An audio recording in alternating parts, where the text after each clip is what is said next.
guys, welcome back to my channel, and today we are going to be doing my paycheck budget for the first paycheck of July 2021. And then also, guys, if you have not already joined the family, please click on the subscribe button and then click on the notification bell to make sure that you don't miss any of my videos. So without further ado, guys, let's go ahead and hop into this paycheck budget, or budget by paycheck. Let's go. So first things first, we have a lot to list today because on my last paycheck budget, I did just, I stopped at the end of June, and then I carried over a lump sum of money. So I had to keep in mind that that money that I had was not for spending. It was for the bills for the month of July, the first of it. So as you can see, for this paycheck budget, I only had two bills that I had to take out, and the paycheck that it was starting at was the 25th. So what I did to try to keep everything in the month of July, this is why I only did the daycare and I did Sprint.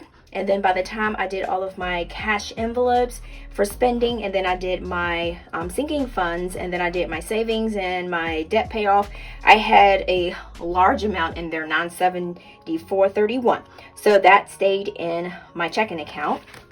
So now on to our paycheck budget for the first paycheck of July 2021. All right, so let's go ahead and start getting this filled in. So the paycheck is $709.21, and then the week will be $709.21, and then $722.21. Now the pay period for the date that I get paid is on the 23rd, but I always end it on the day before, because all of these bills that are coming out from the 23rd and on will be paid with this paycheck, and everything before that will be paid with this paycheck. And then also what I was doing, I was taking the money out and paying this as it goes, so I can get it together. It's kind of different when the months kind of go together than what I do for the rest of the month. So I just do that to keep everything in June, everything in July, and then when August comes, everything in August. Okay, so this is basically just an easy way to do your budget by paycheck, or paycheck budget, or paycheck to paycheck. This just shows exactly, you have your income, you have your bills that come out, you keep your balance here, then you transfer your balance and you subtract the cash envelopes that you've done, you subtract your sinking funds that you've done, and the savings that you have, and then for your debt snowball. So that'll give you a buffer. What a buffer is the amount that's left over in your checking account, so that if anything comes in that you don't know about, or if something comes up and you need to add a little bit extra to like your groceries, like I had to do one time, or to like your household items that you need to buy, that's what that buffer is. So is basically saving your butt from getting an overdraft, or from struggling, or from using your credit card, which we are trying to pay off debt here. Okay, all right, so for income, I just put everything, income, side hustle, money that I get to put towards the bills, just all of that extra stuff, I just put it all in one lump sum. So we have Etsy, and I just do side hustle. All right, so I had budgeted for $2,300, and the actual was $2,540, which was nice. Now cash towards my debt, when I do my cash envelope stuff, and the money that I have left, if it's not a dollar, I do put it towards my debt snowball here, and that is included with what I put here for my debt snowball. So I had budgeted for $25, which the amount came from, I'll show you guys, because I do cash envelope stuffing, and when I do my breakdown sheet, whatever I had left over, I had $25 left over, whoop, whoop, which was good. I was so excited. So I'm gonna try to have a little bit more left over. So that's where the cash debt is coming from. So then we have the rollover, which I had told you guys that I roll over my checking account, because that's money that's still in the checking account, and this is going towards a lot of these bills. So this way you see like there's more bills that are here. All right, so let's go ahead and add up these numbers here. So we got $2,300 plus $25 plus $974.31, and we have $3,299.31. Let's add this amount here. So we have $2,540 plus $25 plus $974.31, and we got $3,539.31. All right. So what I'm just going to basically do I already have all of these pretty much written down because I wanted to save some time in the video because this is a lot of bills. All right, so we have Amazon for the second, and we have budgeted for $12.99. This is an automatic payment that comes out for my yearly subscription for Amazon. So the actual paid was $99 because it's automatically debit, no overage or shortage. The date that was paid was the 2nd, so we're just going to go ahead and take the $12.99 out. So that'll give us $3,526.32. Next we have Geico, and then that was budgeted for, I did $100. So that was budgeted for $100, like I just said. You just said that, Tina. All right, so I actually paid $93.47, and the difference is, let's see, 100 minus 93.47. So we have $6.53. That was paid on the 2nd. Right, so we'll subtract 352,632 minus the 93.47. So we have 3,432.85. Now the daycare, which is $140, and actual paid was $140, no overage or shortage. So the date paid was the 2nd, and we'll subtract the $140 from that. So that's $3,292.85. And then we have Wells credit card, which was budgeted at $78, and I paid $100. I always pay extra, so that difference would be 100 minus $78, so that's $22, and that was paid on the 2nd. All right, so we got 3,292.85 minus $100. Oops. And then we got $3,192.85. Then we have Capital One. This is an automatic payment that was due on the 9th. $31 was what I budgeted, and $31 is what came out. No overage or shortage, and that is actually due on the 9th. So I have to put the 9th because this actually comes out on its own. So that's the day that it actually comes out of my checking account. So that's why I put the 9th and not the 2nd. All right, so we're going to subtract $31. So we got $3,161.85. So we have daycare, which is a straight $140. Nothing changed, no difference. All right, so that's $140. So we have no overage or shortage, and that is the same thing, 9th, because it comes out on that day. I do put it aside, so it's in my checking account, but it's due on a certain day. So then I just write a check, and then I know that it comes out of my account. So we got $140. So we got $3,021.85. I'm writing so big, so big. Doing too much. All right, so we got Brink Security. This is for $34.95. This is automatically debited, so this comes out $34.95, and this comes out on the 12th, and I didn't pay any extra. So we're going to do $34.95. So that's $2,986.90. So next we have good old AEP, which is like super expensive as always. So we got $225, and then we have $225, which is what I paid, no overage or shortage, and then that did come out on the 9th. So this one is on the 9th because this was the first of the paycheck, and then when I got paid on the 9th, this is the rest that came out.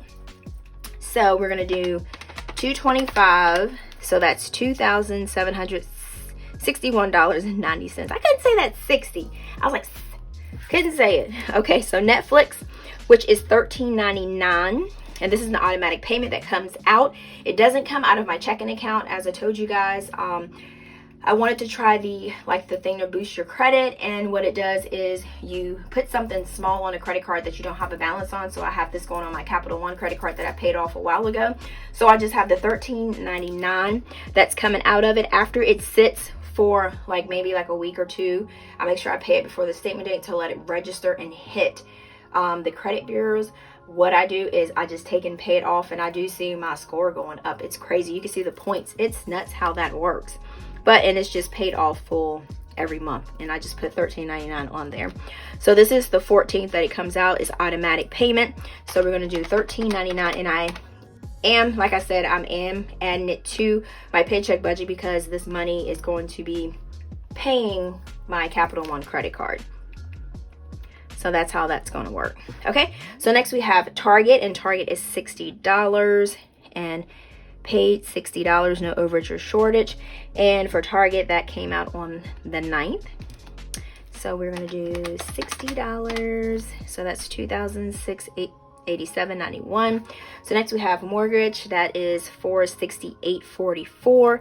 Paid $468.44, no overage or shortage, and did that on the 9th. So we're going to do $468.44. That'll give us $2,219.47. Daycare, which is by the 16th, it is $150 now. Went up $10, so that's $150. And then that is going to be on the 16th. So we're going to do $150. And I got to make sure I remember not to write my check for $140. Because I will be the first one to be like writing a check for $140 when it's $150, because I've gotten in such a habit of doing it. So I gotta watch myself. All right, so next we have Xfinity, and that is for a $105. And I wish I can get this bill down so bad, but I mean it's working, it's doing good. So I mean, I really can't complain. I do use a lot of the internet for, like, you know, like my data we do for like games. We do it for like I'm recording this video now that I have to upload. So, and then we put our phones on. So it's like, I mean, it's a lot, but we do use it a lot. So, I mean, I'm at a point where I really can't complain. You know what I'm saying? And then the service works. You know what I'm saying? So that's the thing about it. I do have good service with Xfinity. So I really, honestly, I mean, it is a little high, but I seriously can't complain. I'm gonna be honest. All right, so Alley, $341. So we got $341, no overage or shortage. So that was the 9th. So let's do $341. Whoops. $1,623.47. And then we have the WOTA bill, and then that is on the 21st. So that was $89. That went down. Like I said, everybody was saying that because I got that 1 gallon jug, everybody's like, yo, WOTA bill gonna go up sky high. It looked like my WOTA bill going down, y'all. I don't know what it is. Yeah, I just get the WOTA that's out of the freezer. And out of the freezer, out of the refrigerator. We have it on the door. And I just fill it up every morning, puts a couple ice cubes in there, and then that's, I mean, it works like a charm. So we have the 9th. So we have minus, $89. So we got $1,534.47. And then next we have Discover, and the $72. And then I pay $72, and then it's 0, and that's the 9th. And then we have minus 72. They still trying to get me to do that balance transfer, but I think I'm gonna hold off on that because I was gonna transfer my Target card, but we'll talk about that in my debt update video that I have in the works that I'm going to be uploading, but I gotta finish it. So let's go ahead and add this column up, guys. $12.99, 100, 140, 78, 31, 140, 34.95, 225, 13.99, 60, 468.44, 150, 105, 341, $89.72. All right, so we got $2,061.37. This should be a little bit different than what this is, so we have to add that up. So let me go ahead and get that added. So we got $12.99 plus 93, 47 plus 140 plus 100 plus 31 plus 140 plus 34.95 plus 225 plus 13.99 plus 60. Yep, 468.44 plus 150 plus 105 plus 341 plus $80 and then $72. All right, so we got $2,076.84, and then the difference here is $653 plus $22, and we got $28.53. So we're gonna bring this amount down here. All right, scroll on over here. So my cash envelope breakdown, we're not gonna do anything with that because that is right here. This is on this sheet, so this is why I do this breakdown sheet, because I always can reference it. So I'm gonna do C, cash stuffing sheet. All right, and we're just gonna take the amount, And the amount, we're not adding that. So the actual amount that we actually cash stuff, I'm just adding these here. So that total will equal out to $295. And I didn't do an extra sinking funds because it was just these only two that I was actually pretty much stuffing, so I didn't do anything with that. And I'm not gonna, and then this is basically, and I know some of you guys are gonna say that for my sinking funds it's going to be a little bit different. I'm not going to add the child tax credit advance that I stuffed because that wasn't from my paycheck, that was from something else. So this right here has to deal with nothing but just my paycheck, my cash I had from my cash envelope stuffing, and then from my rollover that I had from my checking account. So that is totally different, but the amounts that I have will all balance out in my sinking fund sheets that I have in the back. All right, so let's go ahead and do our sinking fund sheet. So we always do vacation and tires and emergency fund, and this is the sinking fund sheet and the sheet. And this is the last paycheck budget that we did that I showed you guys, where I'm getting, and this is where this information is coming from right here. So basically this will be transferred as we can just, I'm just going to fold this here. 943, we got 502, 2250, and then 2548. That's why I love having like these sheets, because I can go back and reference it and everything like that. All right, so we always add $30 to vacation. We do $31 to tires, and these are cashless sinking funds. These are in my Ally savings account. Don't touch them. So they are there when we need them, just like with my tires. I just basically transfer the money because I had more in here. I transfer the money to my checking account to get my tires, and then I counted it for it on this my paycheck budget sheet the next time I did it. And so that's why the amount was a little bit lower than what it usually is, not be. All right, so we have $75 was from our sinking fund sheet. That was the amount that I did on the cash envelope breakdown sheet. So let's go ahead and add these amounts up. So we got 943 plus 30. So that should give us 973. And we have 502 plus 31. And I do like doing these because with Ally you can do buckets in your savings account. So that makes it easy to keep everything pretty much separate for your sinking fund. So it makes it so much easier. So you don't have to worry about having 55 checking accounts trying to keep everything separate, but you can do buckets, which is easy. All right, so I'm going to go ahead and add these amounts up. So we got 943 plus 502, 2250, 2548. So we got 6,243. Then we have 30 plus 31 plus 50 plus 75, and that's 186. All right, and then so we got 973 plus 533 plus 2300 plus 2623. All right, so we got 6,429. All right, so for savings account, I just put it as core savings, and then I have my business checking, because like I said, I'm trying to put money to the side so to make sure that I have enough for taxes. I might start doing like a little cash envelope where I do put money aside for taxes. Like I said, it's a work in progress, y'all. Okay, so we got budgeted $400, and then we have for business, I wanted to do 500. So, but I actually for business I did 300, and then I did 400. I actually got like some little storage stuff for my little craft office, because like I said, you can't be productive if you don't have like the right equipment. And if it's like something that you like to go sit down in, or if you like to work at, that I think it makes you more productive than if you're just sitting there and you're like, oh my god, I can't find my stuff. So that's why I got me like a little desk, and I did get it off the Facebook yard sale page. So I did get a steal of a deal, because I got some little cube shelves like they sell at Michael's organization, and then that has helped so much with me being organized. And I did get me a digital business planner. I also got one of those from the Daily Planners, and as you can see, guys, I have been able to get my videos on my video game So I have been like using that thing to plan, and that thing is like, I mean, it's like crazy how awesome it is. So I did try that. So I did take that out of my like business checking money for that. So budgeted, we have $900, and then actual was $700. And then I do have my goals here. I'll show you guys. So this is my goals.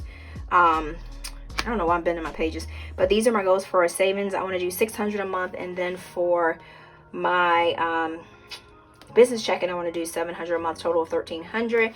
But more is better. So like I said, I am figuring out and trying to do like a business plan, using my business planner and everything like that. So it's pretty much helping me kind of figure things out. All right, so next we have debt snowball, and this is part of, so I budgeted 100. So we did 100, and we got capital one, and then this is also including the 25. So that is $100. So let's go ahead and see, and I'm just going to cross this out because this is already on my breakdown sheet. But if you don't have the breakdown sheet, this works just as fine. And then also you can just use the cash breakdown cards to use with this to carry with you to see what bill denominations you need. Okay, so now we're going to go ahead and see what we got. So I'm just going to put $25 left over from cash envelopes for debt. So our actual income is $3,539.31. So we need to get all of our expenses. Make sure that you do the actual paid, not the budgeted. So we are going to do $2,076.84 plus our cash envelopes, which is $295. And just remember that you do not have to have $500, $600, $700 for cash envelopes. You do what makes your budget work for you. So any amount is good. Even if you have to cash stuff $10 for your weekly budget, and you have to put $1 in every envelope, if that's what you got to do, that's what you got to do. Ain't no shame in your game. All right, so now we got sinking funds, which is $186, and then we have savings, which is $700. Then we have debt, which is $100. So that is a total of $3,357.84. And we're going to subtract our boxes, and then these amounts should match what we have for here. So let's do $1,462.47 minus $295. All right, so that's $1,167.47 minus the $186, and that's $981.47, and then minus the $700. And then we got $281.47, and then we're going to subtract the $100, and then that gives us $181.47. So we're going to subtract the $3,539.31 from the $3,357.84, and we're going to see what we got. $3,553.931. I don't even know how I said that. $3,357.84. All right, so we got $181.47. So $181.47 is our buffer in our checking account. So this is if anything comes through that we didn't know about, and at least we have some money in there to save our butts from going overdrawn. Okay, all right, so that is the end of our paycheck budget. So thank you guys so much for chilling with me through this. And then if you did like this video, guys, please give it a thumbs up, because you know I always appreciate it. And then like I always say, until next time, guys, peace.